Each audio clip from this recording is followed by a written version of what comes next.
नमस्कार दोस्तों, आप सभी को मेरा बहुत बहुत प्यार। ये मेरा पहला YouTube चैनल है। भूत प्रेतों की दुनिया में अगर आपकी रुचि है तो आशा करती हूँ कि मेरा चैनल आपको पसंद आएगा।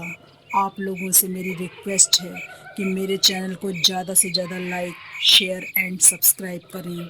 तो ये है भूत बंगला 76। भूत प्रेतों पिशाचों की रहस्यमय दुनिया में आपका बहुत बहुत स्वागत है। डरते रहने के लिए और डर की आहट पाने के लिए बेल आइकॉन दबाना ना भूलें। तो ये है मेरी पहली कहानी जो मेरी खुद की आंखों देखी है। तो ये बात उस समय की है जब मैं क्लास 7th में पढ़ती थी। तब मैं बहुत छोटी थी। मेरी फैमिली में मेरी मम्मी, मेरे पापा, मेरे भाई, मेरी बड़ी बहन और हम बहुत प्यार से रहते थे। मैं जो ये कहानी आपको बताने जा रही हूँ ये मेरी भाभी के साथ घटी थी। बता दूँ कि उनकी नई नई शादी हुई थी और वो काफ़ी खूबसूरत भी थी। तो बात ऐसी है कि भाभी के भाई की शादी उन दिनों जून में थी। तो मम्मी, मैं और मेरी बड़ी बहन और भाभी भैया सब शादी के लिए 2-3 दिन पहले ही माधोगढ़, जो कि जिला जालौर में पड़ता है, पहुंच गए। शादी के सारे कार्यक्रम निपटाकर हम लोग दोपहर में कार से वापस घर को आने लगे। हम लोग गपशप मारते हुए जा रहे थे। पहुंचते पहुंचते रात के करीब 8 बज गए। तभी अचानक भाभी ने कार रोकने के लिए कहा। उन्हें टॉयलेट जाना था। बता दूं कि जिस रास्ते से हम लोग जा रहे थे वहाँ काफ़ी घना जंगल पड़ता है और वह जगह काफ़ी सुनसान भी थी। हमारे अलावा उस रोड पर कोई और गाड़ी नहीं थी। भैया ने साइड में ही कार रोक दी। चारों तरफ से झींगुरों और जंगली जानवरों, सियारों की आवाज़ें आ रही थीं। केवल कार की ही लाइट जल रही थी। एक अजीब सा सन्नाटा पसरा था वहाँ। एक मनहूसियत सी थी वहाँ। हम लोग वहाँ ज़्यादा देर रुकना नहीं चाह रहे थे। भाभी ने जल्दी से कार से उतरी और घने पुराने से पीपल के पेड़ के पीछे वो टॉयलेट हो आई। जब वो कार में बैठी तो वो एकदम अजीब चुपचाप तरीके से बैठ गई, जबकि रास्ते में वो काफ़ी हंसते हुए और गपशप मारती हुई आ रही थी। भाभी का यह अचानक से बदला हुआ बर्ताव सबको बहुत अजीब लग रहा था। सब ने सोचा शायद थकान के कारण ऐसा हो गया होगा। फिर वो सो गई। हम लोग करीब रात 10 बजे घर पहुंच गए। सब लोग कार से उतर ही रहे थे कि भाभी अचानक से बेहोश हो गई। सब ने सोचा शायद थकान के कारण ऐसा हो गया होगा। सब ने मिलकर उन्हें उनके कमरे में बिस्तर पर लिटा दिया। रात करीब 2:30 बजे भैया टॉयलेट के लिए उठे तो देखा कि भाभी बाहर आंगन की रेलिंग से लटकी हुई हैं और उनका हाथ अगर छूट जाता तो वो सीधे आंगन में गिरती, जो कि बहुत नीचे था। भाभी के पूरे बाल खुले हुए थे।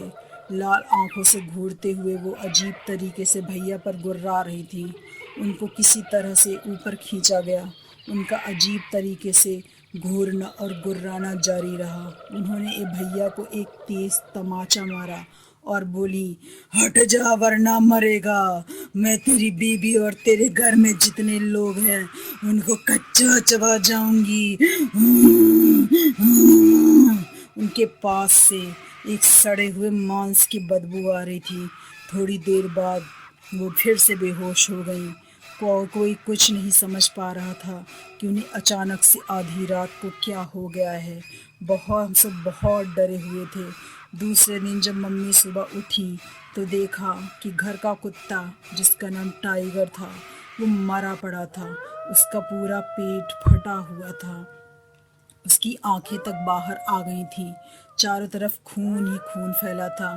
खून और मांस के टुकड़ों का पीछा करती हुई मम्मी भाभी के कमरे तक पहुंच गईं। मम्मी ने भाभी के कमरे का दरवाज़ा खटखटाया तो भाभी ने एक शैतानी हंसी के साथ दरवाज़ा खोला। भाभी के पूरे मुंह पर खून ही खून लगा हुआ था और वो उसे बुरी तरह चाट रही थी। मम्मी ने देखा बेड के पास भी कुछ मांस के टुकड़े और खून पड़ा हुआ था। मम्मी ने बहुत तेज चीख मारी। भाभी जोर जोर से हंसने लगी, जिससे भैया भी जग गए। मम्मी समझ गई कि कोई बुरी बला है जो कि भाभी के पीछे लग गई है। क्योंकि वो काफ़ी खूबसूरत थी। हर कोई उनकी खूबसूरती की तारीफ़ किए बिना नहीं थकता था। हमारे घर के 4 घर छोड़कर एक बाबा रहते थे, जो माँ काली के बहुत बड़े भक्त थे और एक सिद्ध तांत्रिक भी थे। उनका एक काली जी का मंदिर भी था।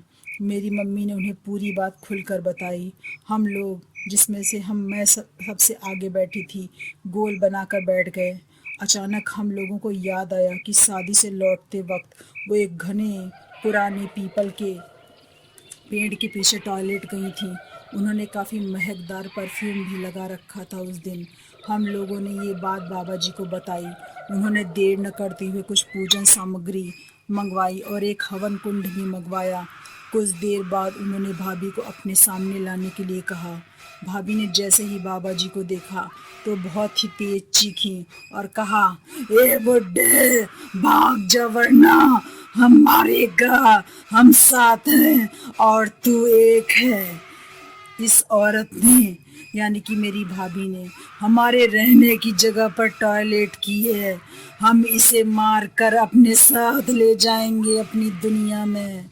बाबा ने सिंदूर से बने हुए एक गोल घेरे में उन्हें किसी तरह बैठवाया। हवन कुंड में कुछ सरसों के दाने डाले। काली मंत्र पढ़ते हुए कुछ दाने भाभी के ऊपर भी डाले। काली जी का बंध लगाते ही अचानक से भाभी के मुंह से 7 औरतों की, जो कि नाक के बल पर बोल रही थी, भयानक आवाज़ें निकली। वो बोल रही थी, हट जा बाबा, छोड़ दे मुझे। वो मेरी तरफ झपटी और बोली, मैं इन सब बच्चों को कच्चा चबा जाऊंगी। मांस चाहिए, मांस। मैं उस पीपल की जड़ के पास लेटी थी। इसने मेरे ऊपर पेशाब की है। इसे इसकी गलती की सजा जरूर मिलेगी। बाबा ने काली माँ और भैरव बाबा का मंत्र बंध लगाया तो वो 7 एक साथ चीख पड़ी, बांध मत मुझे, दर्द हो रहा है। हम 7 को 2 बड़े भगोने मांस और कच्चा मुर्गा चबाना है। वो नाक के स्वर बोली, अगर ले आया तभी छोड़ूंगी। ब्राह्मण फैमिली से बिलोंग करते हुए भी हम लोगों ने 2 भगोने बकरे का मांस और चिकन मंगाया। भाभी उस पर टूट पड़ी और बुरी तरह चिकन को नोच नोच करके खाने लगी। जब वो मांस खा चुकी तो बाबा ने बोला, अब छोड़ बेटी को। वो 7 नाक के स्वर बोली, ये देख, हम छोड़ रहे हैं इस औरत को। हाँ, और तू मैं हम इस घर से चले जाएंगे तो तेरे घर में जो कच्ची दीवार बन रही है उसकी 7 ईंटें गिर जाएंगी। और देखते ही देखते वो 7 भयानक डरावने मुंह वाली चुड़ैलें भाभी के शरीर से निकलकर धुएं जैसी आकृति या आकार में उभरने लगी। उनकी नाक बहुत नुकीली थी। उनके चेहरे जले हुए थे। हाथ के नाखून लंबे, काले और बहुत ही नुकीले और मुड़े हुए थे। पैर उल्टे थे और मुंह के दांत भी बहुत ही नुकीले थे, बहुत ज़्यादा नुकीले। और वो हवा में तैर रही थीं और उनके साथ में उनके बाल भी हवा में तैर रहे थे। सब लोग बहुत बुरी तरह डरे हुए थे। वो डर खून जमाने वाला था। देखते ही देखते वो दरवाजे से बाहर धुआं बनकर उड़ गईं और घर में बन रही कच्ची दीवार की 7 ईंटें नीचे ज़मीन पर गिर पड़ी। भाभी एक भयानक चीख के साथ बेहोश हो गईं। अब वो बिल्कुल ठीक हैं और इस वाक़ये को बीते 20 साल हो चुके हैं। हम जब भी उस वाक़ये को याद करते हैं तो हमारी रूह कांप जाती है। तो ये रही आज की कहानी और आगे भी आप हमारी कहानी को ज़्यादा से ज़्यादा शेयर और सब्सक्राइब करें। तो हम मिलेंगे अगले हफ्ते या अगले महीने एक नई कहानी के साथ।